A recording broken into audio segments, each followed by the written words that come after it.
Hey guys, on today's episode, you'll hear our conversation with Dave Hollis, the CEO of the Hollis Co. We dig deep on how Dave pushed past his own insecurities and comfort to challenge himself to strive for more. We can't wait for you to hear it. Let's go. Hi, I'm Brandon. And I'm Megan. And we're on a journey to improve our marriage, our family, our faith, our fitness, well, just about everything. Along the way, we might accidentally give a tiny bit of solid advice, so join us as we chat each week.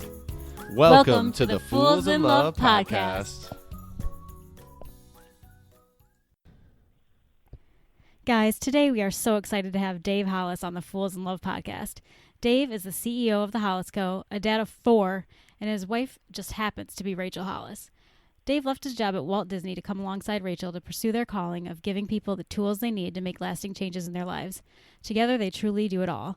Writing books, doing their Instagram and Facebook daily show live, putting on conferences, podcasts, all while raising a family and keeping their marriage strong. Welcome, Dave. Well, thank you for having me, Megan and Brandon. Absolutely, Dave. We're so happy to have you here today. And we really love following you and Rachel's journey. And it's really so funny for us because how we were introduced to you is I just happened to be on a random Target trip. And there I saw Rachel's face. And I grabbed the book on a whim for Megan. And it kind of just went from there and opened us up into a whole new world. Wow. That is the least conventional journey to hanging out with us in cyberspace. But I love that that's the way that it happened. I remember Rachel filming the Target wall video in the living room of our house, yelling and screaming at the humans who were walking through the store. I'm glad to hear that it got your attention. Oh, that might have been the one where she was pushing a cart and talking about ridiculous things. But either way, good work on being persuaded by her and for having us become virtual friends. Oh my gosh, yeah. From after reading your book, I was like, Brandon, you really need to listen to this Rise Together podcast that I found after I finished the book, because I feel like you could really identify with a lot of the things this dude Dave is saying. It's been, here's the thing. I came out of an environment where one of my primary jobs was spinning anything that was happening into something that might from the outside be viewed optically as all great, totally fine, nothing to see here, as a person who was the Sunday correspondent for the company to the press, or the person who was trying to make the filmmaker feel good. And so to go from that, the muscle memory that I had to unlearn to be comfortable enough to talk about the stuff that we talk about on a podcast or getting up and doing the zany morning show thing we do it's been weird in the very, very best way. But once you embrace the idea of owning the vulnerability that is, just a part of our every single day existence, it became kind of normal, and in a weird way ends up connecting people who also actually end up having some empathy or feeling the same kind of thing. So hopefully it's also putting tools into people's hands, especially guys that might not necessarily self-identify as wanting to, reach for something that might help them grow, because it's a little entertaining first and then maybe a little bit of teaching opportunity second. But we love doing it. It's fun. Yeah, and I think one of the things that really drew me in to you personally was the fact that you talk so openly about your struggles and getting on the path to where you want to be. And as men, a lot of times it's hard to open up like that and identify. But when you have someone that is out there in the public eye completely open like you were, it just meant so much to me, and allowed me to be in a place where I knew that I could open up and I could strive for more. And so what I wanted to do is, for some of the people that may not know your story, could you just give us a little bit about your journey and kind of what brought you to this point?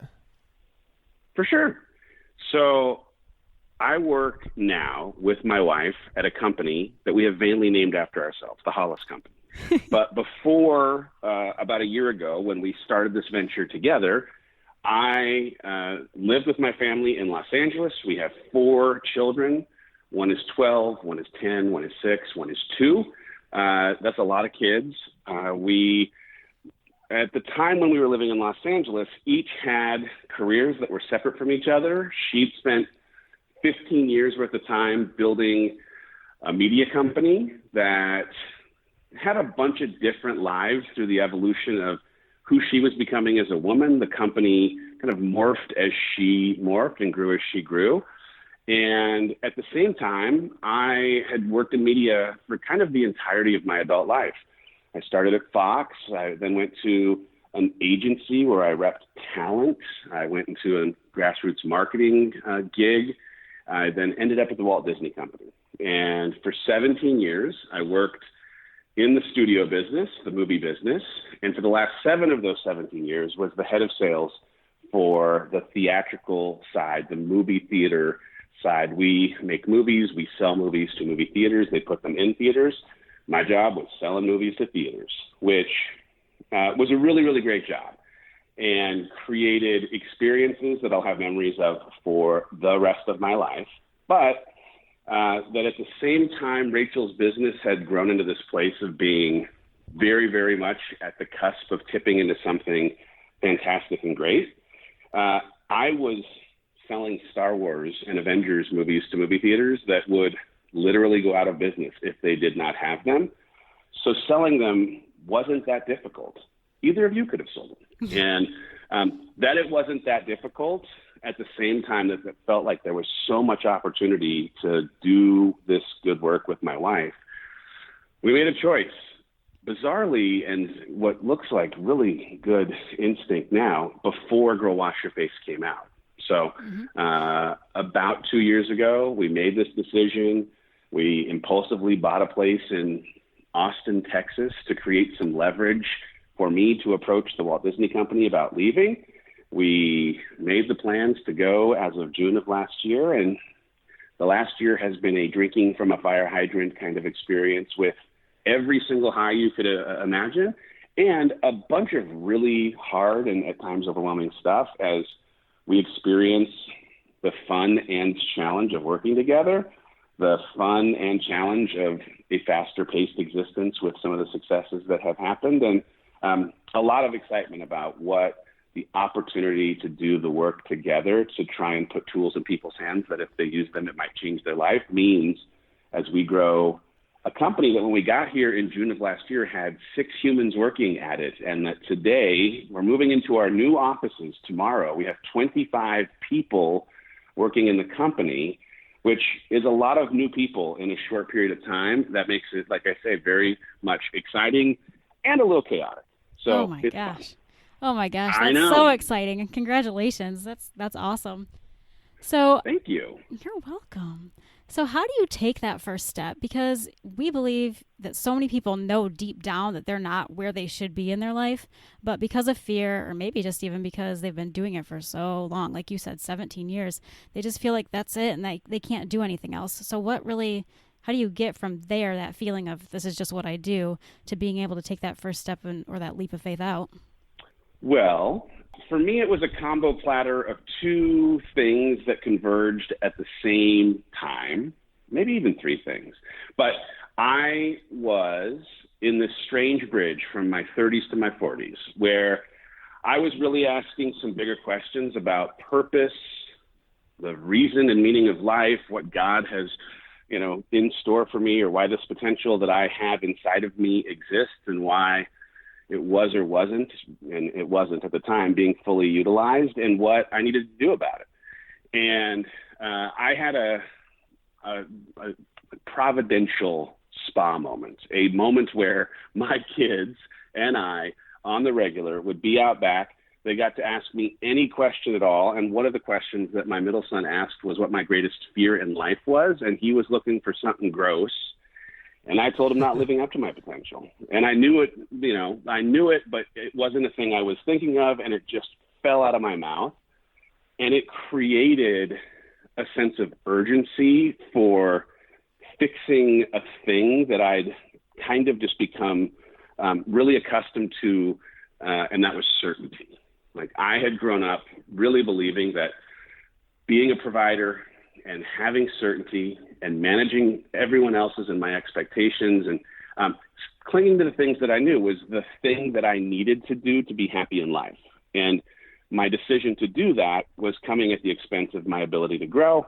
And if you're not growing, you are definitely not going to be able to feel this kind of fulfillment that you want, and certainly not be able to tap into the potential that you want. So I had some urgency, and the urgency was multiplied by the second thing, which was my discontent of getting A grades but not having to study at work, my discontent of not feeling challenged in the absence of really truly being able to fail, not really growing. I was not showing up for my life in a way that I was proud of. I was not the husband that Rachel deserved. I was not the dad that my 4 kids deserved. I just was kind of in a rut. I was stuck. I was on that bridge having what I had made fun of because I didn't think it existed, a midlife-ish kind of crisis. And the answer to unlock the challenge that I was looking for and the growth that I needed and the passion or the impact that would actually make meaningful the unleashing of the potential inside of me sat at the tipping point that existed in my wife's business. And so for me, it took that combo of getting myself to let go of the commodity I'd held closest in my life, certainty, for the appreciation that even if I were to push myself into an environment that was uncomfortable, that the discomfort would produce growth, and that growth was the only way that I could actually truly be fulfilled and use my potential. And it just so happened that one of the most prolific writers of our time, one of the most inspirational women to ever walk the earth, shared a room with me. And so we really started having a big conversation about going to do it. But I'm going to come back and answer the question now in the shortest way possible. For me, it took the leverage of seeing what staying on my existing path would mean for my life 10 years or 20 years in the future versus what it might look like to take the alternate path. And I imagined very specifically my 60th birthday party where my grown children were sitting around a table, raising glasses and individually toasting what they admired most about me. And in the version where I didn't take massive action to unlock potential and find fulfillment, it was not a fun party to sit around the table at. And so I used the leverage of that image to push myself into the discomfort that I needed to grow. Absolutely. Yeah. And I can identify honestly with all those things because that's one of the things, again, that made me, it's so easy to relate to you, Dave, because those are things that I had struggled with as well. And one of the highlights for me, and I'll preface this by saying I don't journal often. I know you guys have the Start Today journal, and I'll admit I don't journal often enough. But I will say that one of the things that stuck out to me is I read a journal that I had written, a journal entry from 3 years ago. And then I read the most recent journal entry I had done. This was like at the end of last year. And I was writing the same things.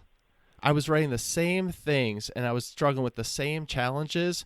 And it's because I didn't put myself out there. I didn't challenge myself. I didn't lean into the discomfort, as you said.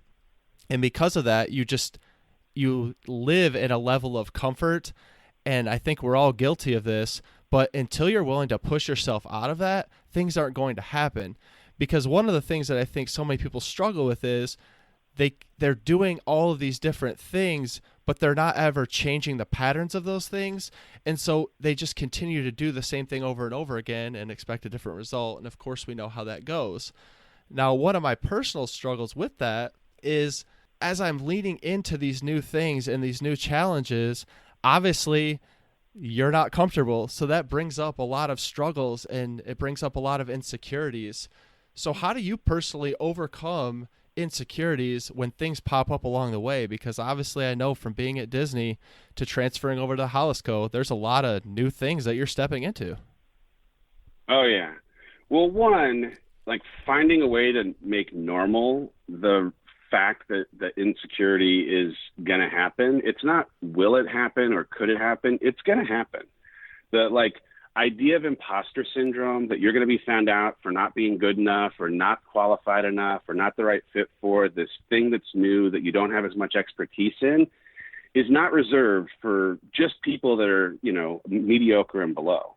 Some of the most prolific contributors in the world, if you search imposter syndrome, you'll find some of the biggest names in the history of time who confess to having felt these very same things. So it's normal. First, start there. Second, For me, I know that I have habits that I have usually gone to when insecurity has shown up in my life, that if I don't replace a trigger shows up and it provokes some kind of response that gives me some kind of feeling.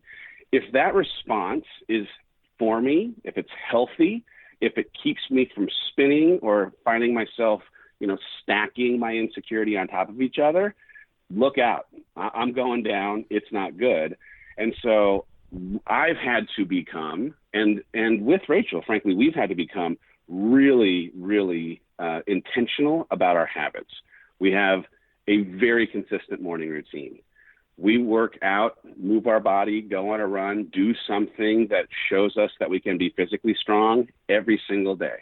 If you can be physically strong every single day, you train your brain that you can also be mentally strong every single day. We commit to how we eat. We commit to how much water we're drinking.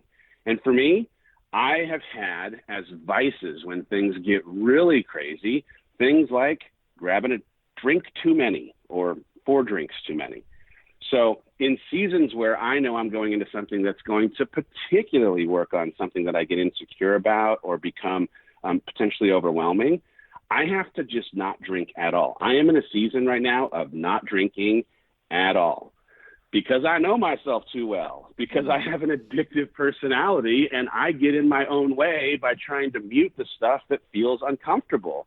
But we got too much stuff to do for me to mute the uncomfort, the discomfort, separate from, and this is the next really important point, my friend Brendan Burchard says you have to honor the struggle, right? Like if you're resorting to things that would mute the discomfort, you won't feel the fruit that comes from the journey. The entire point of putting yourself into this posture of discomfort is the same reason why you go to the gym and break the muscle down. You can't build the muscle unless you break it, and you can't grow into who you're meant to be unless you are present in the struggle. So if I'm leaning on drinking or leaning on putting on headphones and playing video games or leaning on going on long runs or leaning on whatever my coping mechanism is, I'm not present in the struggle, and the point is the struggle. And the more you can get your brain to appreciate that the point is the struggle and change the narrative you've given around the why for you to have to feel uncomfortable, the more that you look for it and embrace it. And if you're not feeling it, pushing yourself even further, dreaming even bigger dreams, or finding things that are even further outside of your comfort zone and saying, all right, it's time to go there. I got to grow. Yes. You mentioned the morning routine, and we basically started implementing our own morning routine, I would say less than a year ago at this point, but it has been one of the single most influential parts of our journey so far, and it has made all the difference in the world. So we are very big supporters of the morning routine and getting yourself set up for success every single day. It's not fun every morning, though, no, right? I mean, like, you don't wake up every morning like, yes, 5 a.m., let's do this. Dave, I hate right? it. Like, I hate it.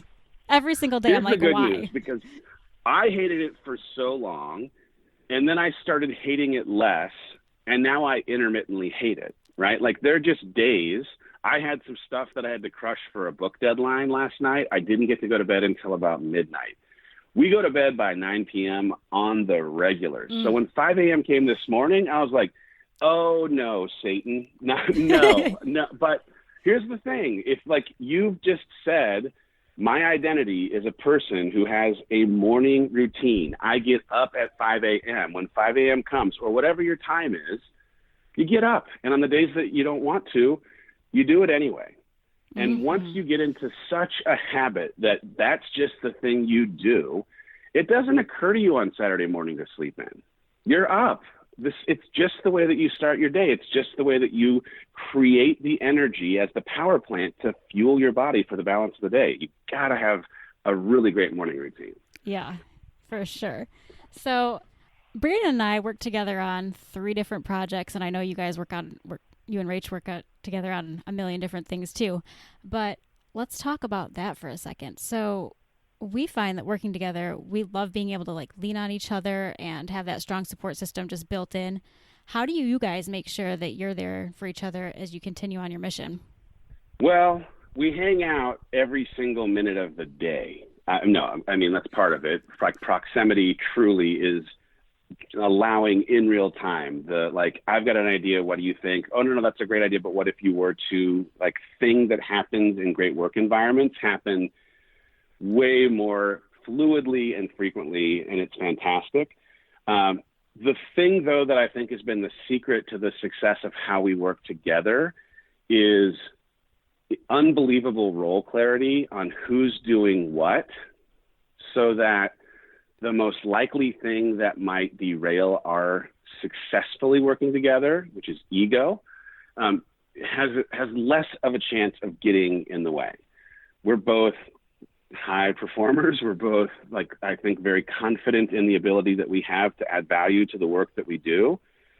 So if we don't have where my strengths can best be applied to this business, where her strengths can be best applied to this business, and work to stay in our lane, be supportive of her work in that lane, she of my work in mine, that's the thing that's been super helpful, because when we try to do the same job and we have differing opinions, the emotion that comes out of our love and personal relationship outside of work hours sometimes creeps into the objectivity you're hoping for in making the best business decision. I mean, I hear what you're saying, and we work together. We just can't identify with any of that, Dave, I tell you. But yeah. Here's the thing. I'll say it, though. I'll admit it. The year or so that we have worked together every day, it's been one of the best years of our 15 years of being married. It's been one of the hardest years of our 15 years of being married, because especially in what maybe is a less traditional business partnership, she spent a decade and a half building something. It was all of her work that got us to the kind of success that we've seen in the last year. So the pride that she had as a female founder, as a CEO, that was a woman that built this thing that's become this thing, was now having to welcome me in a role that was going to take a title that she'd previously had and lead a team that she'd previously built.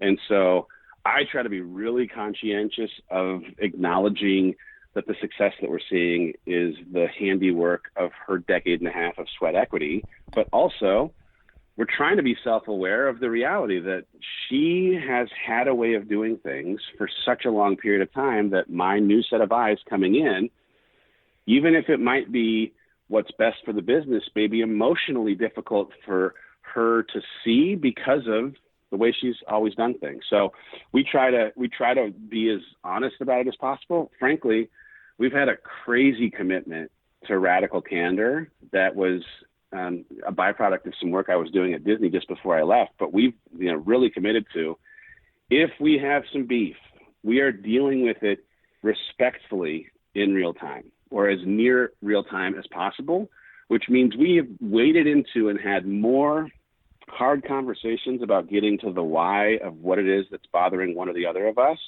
than we've ever had in our relationship, which, sometimes on date night makes for, a little more of a therapy session than casual conversation. The product, though, has been that we're able to move faster and we're able to still want to make out, and we love each other even on the days when we're frustrated or hard, because we're able to get past it faster. Right. Yep. So we have 2 kids, and we already feel like our hands are just totally full with them and our jobs, because we're working an 8 to 5 and then doing the podcast, and then I have a little blog on the side. But you guys have 4 young kids. How do you make the time to go after your dreams like you guys are so hard and still be a present parent? Give us the secrets. Well, it's about being really intentional and deliberate with the time that you have. So we have a standing 6:30 dinner hour that every single night we sit around the dinner table. There's no technology. Everyone goes around and talks about the highs and lows of their day. There's some routine in that. There's one of us taking the kids to school every single morning. There's one of us putting the kids to bed each night with, a story or a conversation every single night. They're getting their time with each of us individually. We're having some communal time. And And during the week, that might be all they get. And frankly, it might be all that they kind of want or need.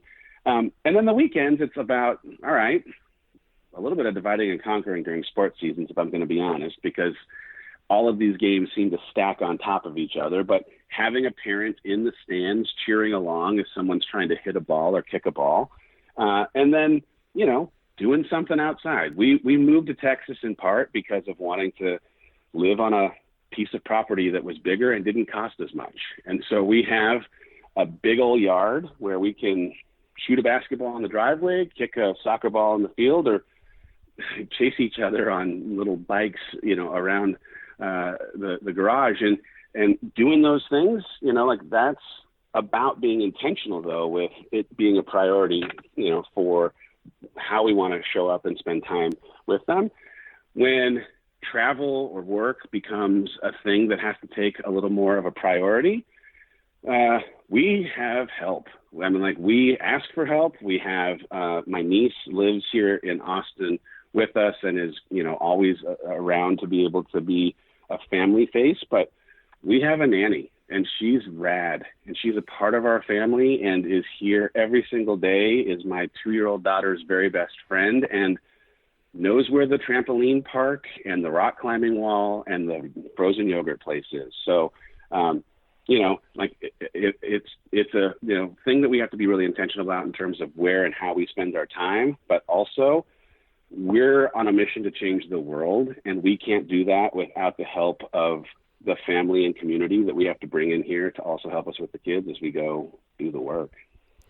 Yeah, absolutely. Just as a side note, I have to say that Noah Hollis is about one of the cutest kids I've ever seen. I can't say the cutest because, I have 2 kids and I can't go there, but I definitely have to preface it with that. But I think the struggle for a lot of people is asking for that help, because obviously I think a lot of times we use that as an excuse. I know a lot of people use time as an excuse because it's something that we have a limited resource of, but it's all in where you put your time. And I really love how you and Rachel always discuss, first of all, steps and tools for how to find more time, but your own routine and everything that you guys go through in order to free up that time. And like you said, just being very intentional about where that time needs to be, because as you said, you're on a mission to change the world. Well, here's the thing. If you want to send an angry email, I'll give you an email box we don't open. I'm joking. My wife in real time is modeling for 3 boys and a girl that a woman can have ambition, can be as much a boss as anybody else, can truly have wild, massive global impact. And that's something that I want them to grow up never having to think twice about. That a woman can or can't do certain things is never, hopefully, a thing that the kids that live in this house will ever question. That their parents have ambition for chasing big dreams is a thing I'd like to model for my kids, so that they grow up never thinking that having ambition to chase big dreams is a thing that they ought to question. I want to model believing in a mission so much that you'd work as hard as we have to sometimes, so that when they find that calling on their heart, that it never occurs to them to do anything but chase it with just, everything in their being. And so, are there times when, man, I wish we could spend a little bit more time? For sure.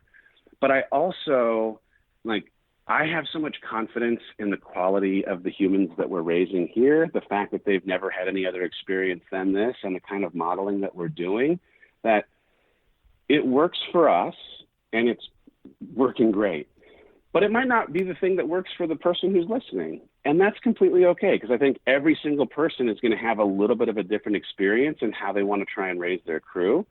I think the question that I'd ask, the bigger question is the rationale that you're using. I didn't want to use the word excuse, but is the rationale of not pursuing a thing that could have impact because of what it might do to your kids actually serving them? Right. And I think it's a great thing. You should spend as much time as you can with your kids. But if you are teaching your kids that you are going to, instead of fully living into who you could be and the impact that you could have on this world, make sure that they see you at every single school volunteer opportunity, that might be your calling. And if that's your calling and that's how you feel full and that's how you think you are serving best, awesome. But if you're doing that because of a guilt that you have, that you might be judged by the other moms in the PTA, or that your kids might resent not seeing your face every day, I'll argue that they might end up resenting. They will never use that word unless they're sitting in therapy, that you didn't actually pursue the calling of your heart because that was the model that they needed to see. Right. Like other children in our daughter's preschool class think that grandma is mom because how much mommy doesn't show up. But like you said, I mean, that's a choice we're making because we know that our kids need to see me working and me tackling the things that are important to me. And yes, I'm available at 5 p.m. and yes, I'm available on the weekends, but I can't do preschool pickup and drop off, and that's just going to have to be how it is. So we totally get that. How lucky for your preschooler to have the model of someone pursuing their dreams and a caretaker who affords them and provides them the kind of love that they need. That is a luxury. That's amazing. That's to be celebrated, not, in any way something that anyone would have to try and explain. And it's tough because we live in a society that has, I would argue, because of just a little bit of the history of gender norms in this country and others, put certain expectations on the place that certain people should or shouldn't be. And I don't know. I think it's 2019. We can change that narrative if we keep having a healthy conversation about the why. Amen to that. So for someone out there with just no clue about how to find their passion, what advice would you give them on how to discover it? Because I know you can do a Google search, but how do you find something that you're passionate about? I know it's something that I've personally struggled with as well. Well, I've gone through periods of like being on that journey and not finding the right answers. And the places that I have always gone back to that have helped me get closer have been impact or service oriented. And so like my first piece of advice would be, if you're stuck and you don't know what to do, show up somewhere. Show up at your church, show up at your community center, show up at the old folks home, show up at, I think you have to call it a senior citizen center, show up somewhere and connect with someone who can benefit from you being in their life and see if there isn't something that is pulled on threadwise that leads you to a passion that you want to chase. I've had the opportunity to be an ally or advocate for a variety of different groups when I was back in the Walt Disney Company, and it really, it showed me how much I liked using the talent I had to try and pour into other people. And when the opportunity to work with my wife in a company that was with its mission statement, putting tools in the hands of people that if they use them, they can change their lives. The idea of creating things that could help people change their lives makes you want to get out of bed in the morning. So I start with how can you serve or have impact? Because what you're asking is what's your why? Right. Why am I here? What is my purpose? Your passion and your purpose, your passion and your why are connected, and you want to know what will it all matter? Will it all matter? I did this live stream this morning. I was talking about this crazy Dwayne Wade retirement commercial. Yeah, I mean, if you want to cry, okay, so you saw it. But I keep on thinking there's this amazing commercial that's about these people who he affected during the course of his career that bring him these symbols of the impact that he had for putting up on the wall with all the other things that he collected at the end of his career. And the question that I ask when you're wondering about your passion is what trophies, what representation of impact would you hope that people might hand you at the end, and work backwards, right? If you want to be the person that can bring joy, can help cure this, can work on ending that, and it might be, I've been given these hands, and these hands can build things, and I want to build things. You can see yourself as a person who puts boards together for a house or a person who creates a home, right? Like, it's a little bit of how you decide to kind of let the narrative play out in your head.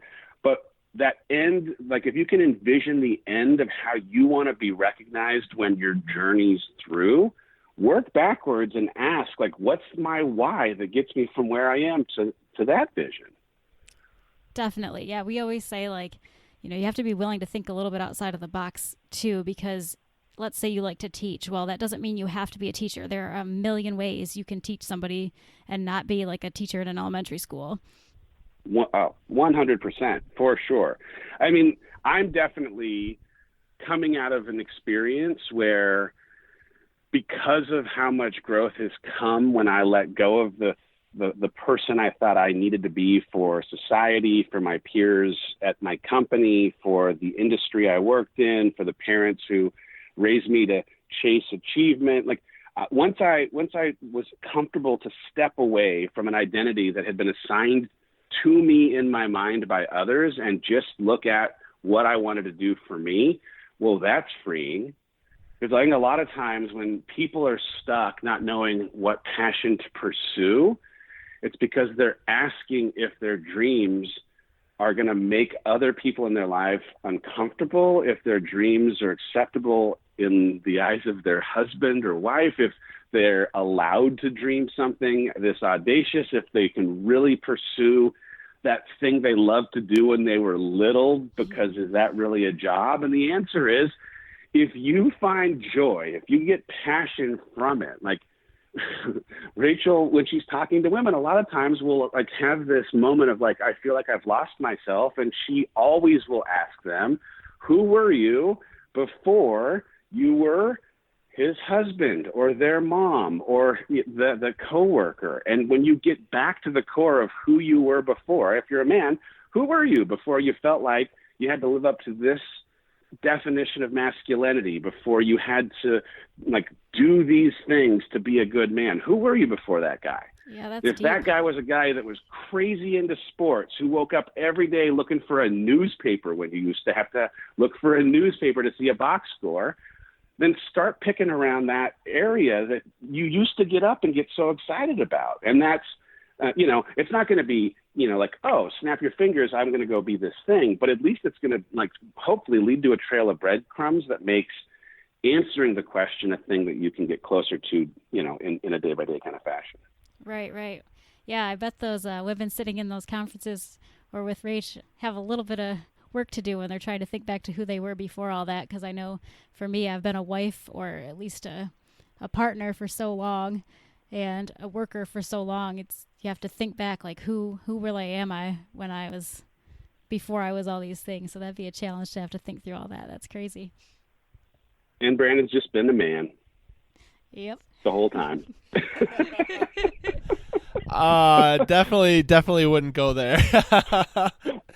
But one of the questions I really wanted to ask you is if you could give your younger self just some advice, because I always think back and I posted a picture on social media the other day of me and Megan a very long time ago when we were babies.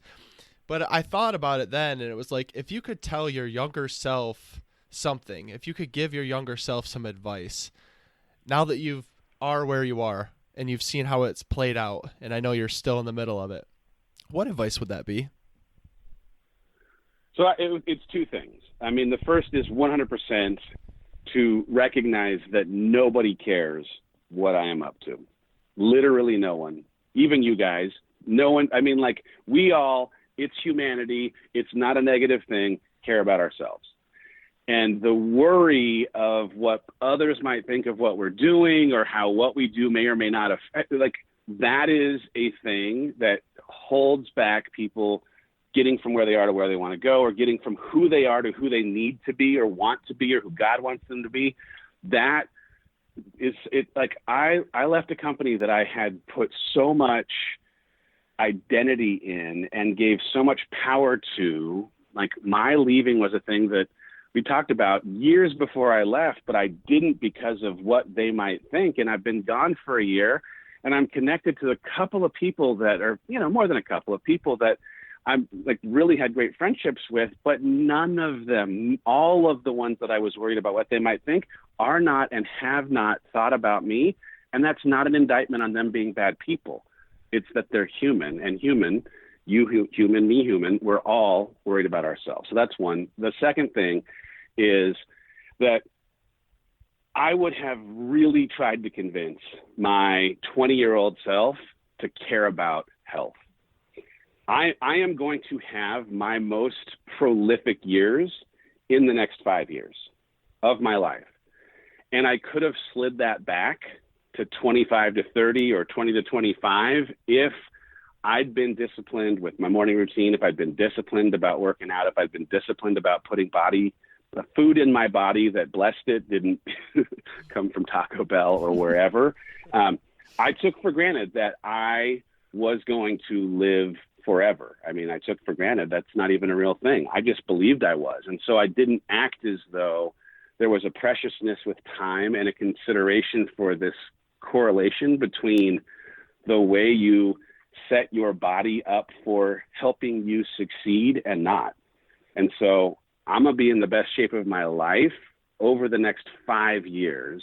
And if I had known that that would have been a thing that would have been easier to do with a different metabolism and better everything when you're in your 20s, I accomplished a lot, but I think if I could go back, I'm like, geez, you could have accomplished so much more if you were healthier, if you were more considerate of getting up and starting the day with great habits, if you didn't have the vices that you gave into, like all of that stuff. So don't worry about what people think and care about your health, young Dave. Yes, we're still in the learning stages of the nutrition part of that. We have the workout part mostly down, but nutrition, like you said, that Taco Bell, it just gets you. It's so hard to deny it. But we're hardcore now. I mean, honestly, the food and the drink thing, that game has come and gone, and the only thing that allows it to be something that becomes normal is frequency. Like we've just been, there's just such a tie. Like if we have a date night and we go and eat something that's not on our regular diet, we're slugs the next day. We don't want to get up and work out the next day. We're not as productive in meetings the next day. We can't have as good a podcast the next day or as good a whatever it might be. And so it's a little bit of a trade-off, but once you get into it, like anything, you can train yourself to do literally anything. It just takes commitment and time. Yep, exactly. So one of the things you mentioned, you said you're about to enter your most prolific next 5 years. Let's talk about the next year. What are you most looking forward to in this coming year? Well, I have turned in and will be releasing a book. And so I'm personally, separate from the company, separate from Rachel Hollis, separate from the humans that I am helping raise, I am personally most excited about that because it's terrifying. Because I'm in the book telling a lot of stories about the ways that I got in my way during the course of my adult lifetime, and am sharing stuff vulnerably that most people, let alone most men, don't, in the hopes that by talking openly about a whole bunch of stuff, it'll allow people to identify with it and have constructive conversations with the relationships that they care about in their life and chase their bigger, better self. So it comes out in March next year. I'm excited about it. I'm in the middle of edits. Today is literally an editing day. I got my first round back. There's a lot of red pen on this thing, but I'm excited about that. We have, on the company side, a lot of really great things coming in succession that keeps it keeps us up, but also keeps us really, really excited. There's a couple of conferences that we have coming that have been announced and a slew of them that have not. There's a new line of apparel that's coming out from QVC in a quick minute.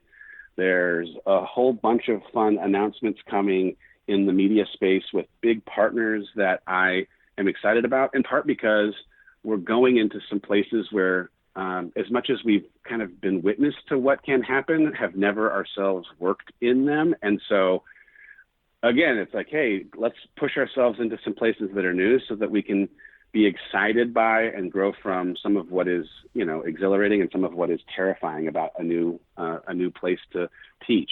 So it's going to be great. And then from like a family perspective, we're one more year into living now in Texas. We're more familiar with the area. We have a community of people that we are more connected to. We are, really like we have our stride now. And so coming out of what for us was a transition year, I'm excited about having a year where it just feels normal, where we're going to be able to fight a little bit more for routine and some tradition and some peace and Sabbath, like making sure that we're spending the kind of time enjoying this place that once we're out here, we're in holy sweats and WHOLY, holy sweats. And they are also holy if I'm going to really be honest, but we want to relax. We want to just be able to like be here and be present and hang with the kids. So I look forward to that too. Well, I'm just going to speak for one individual man, myself. You already have my money for your book.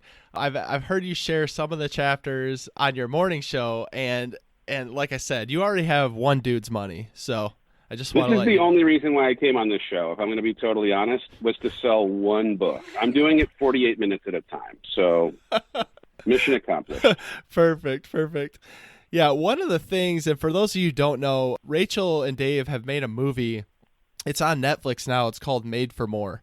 And I did watch it. Even though I'm a man, I did watch it, and I got a lot out of it. But one of the things that I loved is when Rachel says that you don't have to know someone for them to be your mentor. There's a whole section on how to find a mentor, and she says you don't have to know someone for them to be your mentor. And then she went on to talk about all of what she had learned from people that she's never met and that don't even know she exists. Well, Dave, I'm here to tell you that both Rachel and yourself are those mentors to us. Even though we've never met you in person, and now we're digital friends, you've inspired us to just be so much better, and we're very thankful for that. Oh man, that's so cool. I appreciate that. It's so true though. Like the mentors that we've had over the last decade, over the last 5 years for sure, were people that everybody knows the name of and that they did not know who we were. And it came through their books and their podcasts and their teaching. And some of them, bizarrely, are starting to become kind of virtual friends through the craziness of the internet. So I'm going to hold out hope that you'll keep on crushing, putting great content into the universe. And so will we. And yes, someday we'll be able to hang out together and say hello in real time, human form. Maybe in our holy sweatpants. There it is. Come on. Dave, thanks so much for being on today. We would definitely love to have you back once your new book comes out. You've been a lot of fun, so we appreciate that so much. Thank you, Dave. Right on, guys. For sure. I appreciate you having me. Keep doing good work, and let me know when the episode comes out so I can tell all the folks. We appreciate it. Yes, sir. We will do that. All right. I'll talk to you soon. Take care. All right. You too. Hey, thanks for tuning in another show of Fools in Love podcast. If you like what you heard, please subscribe to our podcast or follow us over on Facebook at Fools in Love podcast or hit us up on Instagram. Megan's at This Average Mom and I'm at Brandon Giggling. We'd love to hear from you over there. Talk soon.